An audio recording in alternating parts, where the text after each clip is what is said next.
really happy to be here. I don't actually have any recollection of ever being asked to speak in front of a panel about what has happened to me. It's usually a one-on-one conversation with people that I just talk to, and I'm usually pretty open about it. And when Jackie gave me the opportunity to be here, I was like, of course, I will be there. The thing about my disability is that I forget that I actually have it a lot of the time. I'm just sort of operating on autopilot. I've made, I've had to sort of alternatively figure out how to do things in life, and they became the standard way of doing things. And as soon as I got those down, I don't really think about it anymore. So it does, even to this day, I'm getting close to 50, and what happened to me happened when I was 16. And it still shocks me to this day that people will look at me strangely and I'll forget why they're doing that. And then I'll remember, oh yeah, I'm in a wheelchair, I look different, and it's weird. And I get a lot of stares from kids and all these things, and it happens. It's just part of the process of being human. I mean, who wouldn't look at something that was different, right? It's kind of what we're programmed to do. So I'm gonna kind of back up and just sort of tell you what happened to me and what were some of the things I learned through the process. And it's actually taken me, years after the fact to finally see some themes that were kind of running through my life at the time and even post what happened to me. I grew up in a seaside community called Santa Barbara, south of here. It was a small, quiet town when I was growing up there. Now it's a very rich, wealthy boutique town. But at the time, it was a very quiet beach town, and it was pretty, but it was a lot of it was blue collar. And I grew up in sort of the outside area of it, near UC Santa Barbara. So I grew up with surf. There's something to do every day. Skateboarding was something you did every day with everybody that lived there. So these are like the two sort of running themes of my youth, right? I was a skater, I was a surfer. I was going to do one or the other. And when I was about 7 years old, I think I discovered Rock and Roll High School, the movie, which featured the Ramones in it. And I'm like, that's what I want to do. I want to play rock and roll for the rest of my life, and I want to skate and surf too. So those are like the three things I want to do. Well, come 1989, I turned 16 in August, and school started just right after my birth date. 2 weeks into my junior year of high school, I got really sick, like really, really sick. I had off and on a cold, flu-like symptoms for about a month, and I kind of been ignoring them, and I was going up and down in health. And finally one night, I just got so sick. I was at my then girlfriend's house, and I was like, I need to go home. I feel like I need to throw up, and she walked me home, and it was a school night, so I was up all night throwing up with a raging fever. My parents had no idea this was happening as they slept in their beds down the hall. And in the morning, it was apparent that I had been really sick, so my parents called in to school on my behalf.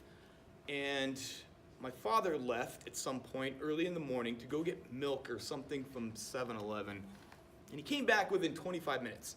And in that 25 minutes he come back, he's like, oh my God. And I said, what? He said, look at you.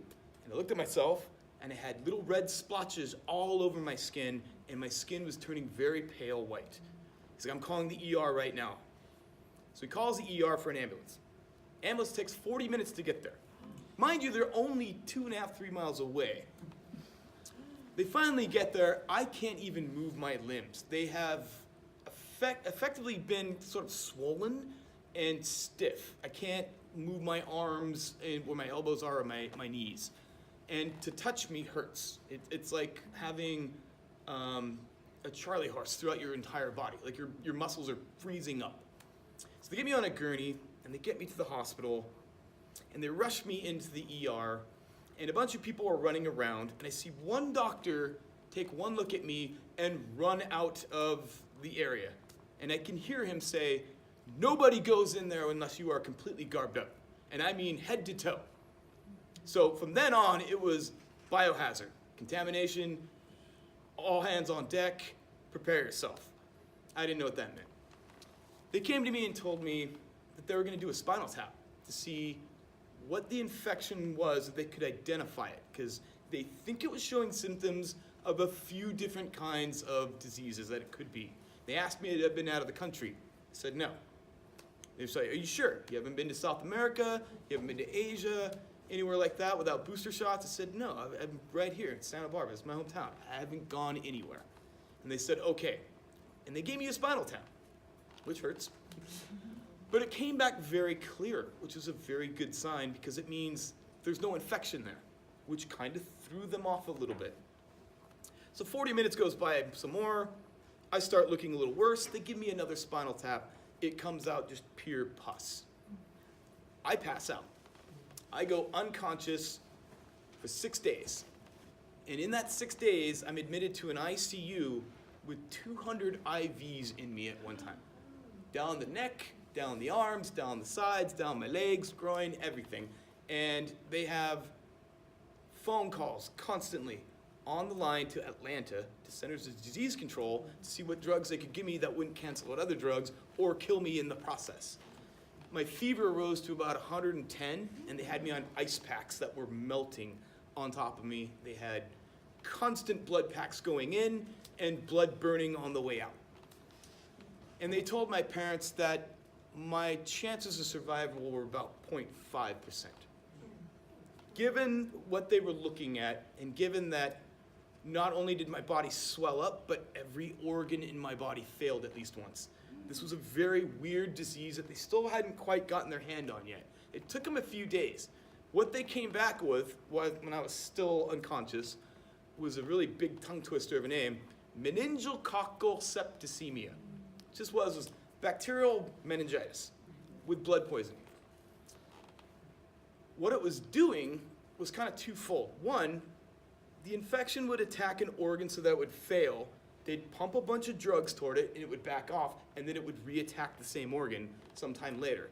So this rotating cast of doctors I had on me were coming and going, and by the third or fourth day, most of them walked away. They're like, he does not have a chance. He's not going to live. And they had to prepare my parents for that. Had to have some last rites given to me. One doctor persevered, a younger doctor who said, screw it, we're going to see this through. I'm not going to lose to this. And he spent 3 days by my side, day and night, fighting every single thing he could do alone to allow me to survive. So I wake up on the 6th day. I don't even know what has happened. All I know is that I can't move. My arms are bandaged. I can see the ceiling, and I have a bunch of doctors surrounding me telling me that I'm going to be okay. I'm out of the woods. They're going to send me to a new facility to deal with the damage, and I should be better.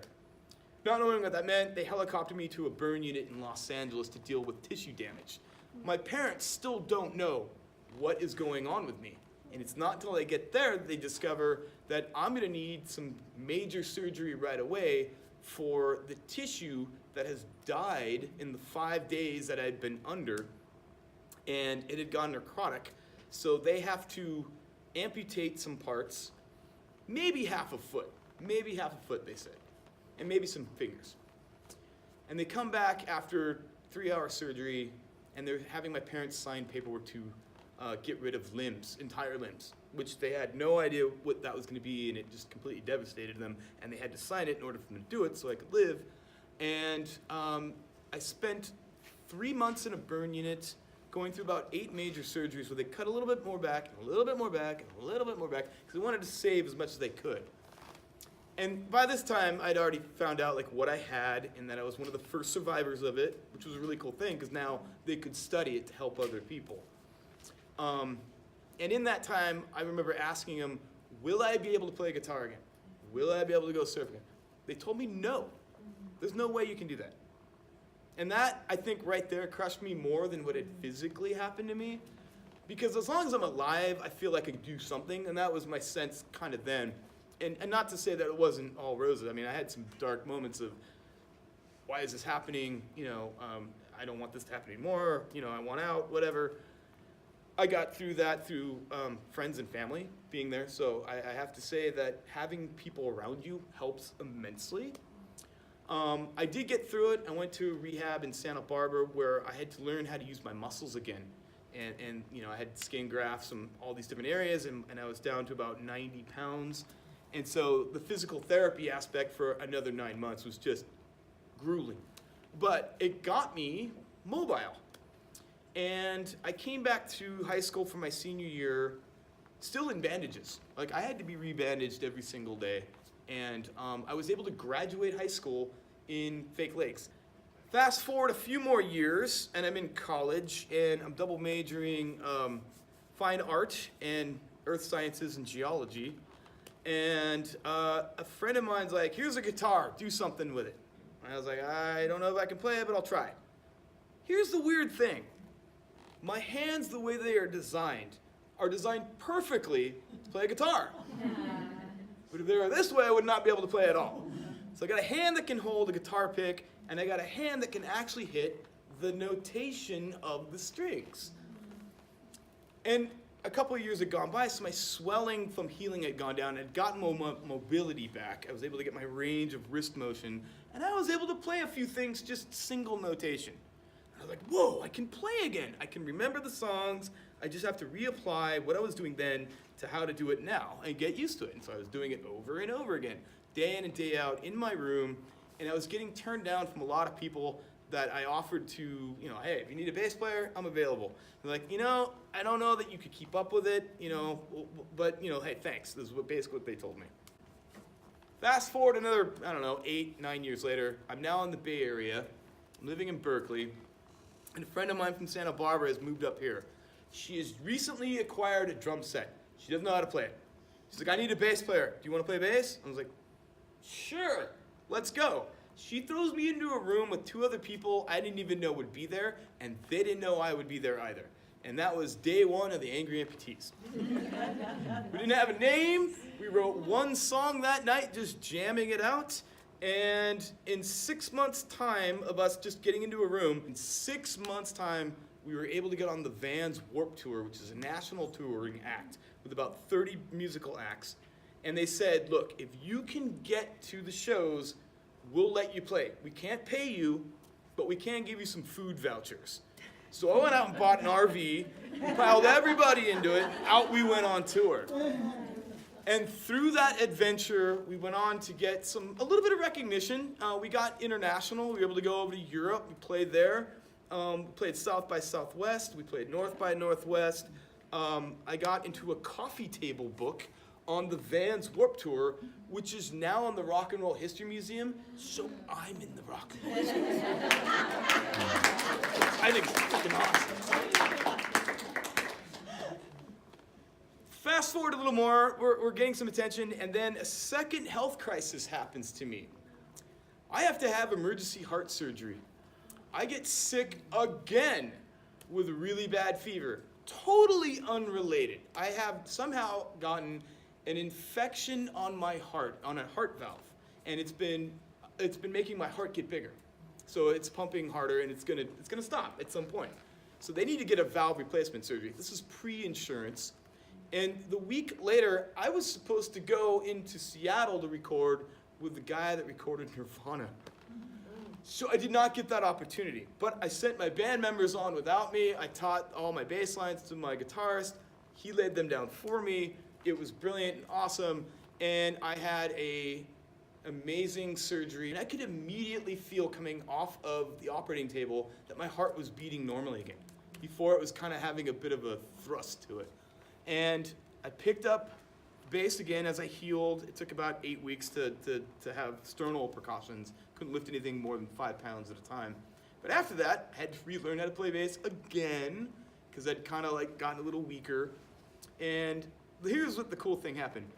Because that happened, they found the reason why I had an infection in my heart. I'd been walking on my knees. Now, I have below knee amputations, a little bit below each knee, enough to be on my knees, but an infection on a knee went into my bloodstream and then attached itself to my heart. So here's what they did. They gave me knee prosthetics. These knee prosthetics are pretty amazing. They allowed me to actually stand for long periods of time, climb up stairs, get to where I need to go without infection, and I could play standing up for the first time in my life. Wow. That was cool. Then I needed a real job. I met this guy over here, and he bought me a hot dog. And he hired me for the outgoing TV media teacher that was across the hall down here, and I took his place, and it's been history ever since, and it's been amazing. Thank you.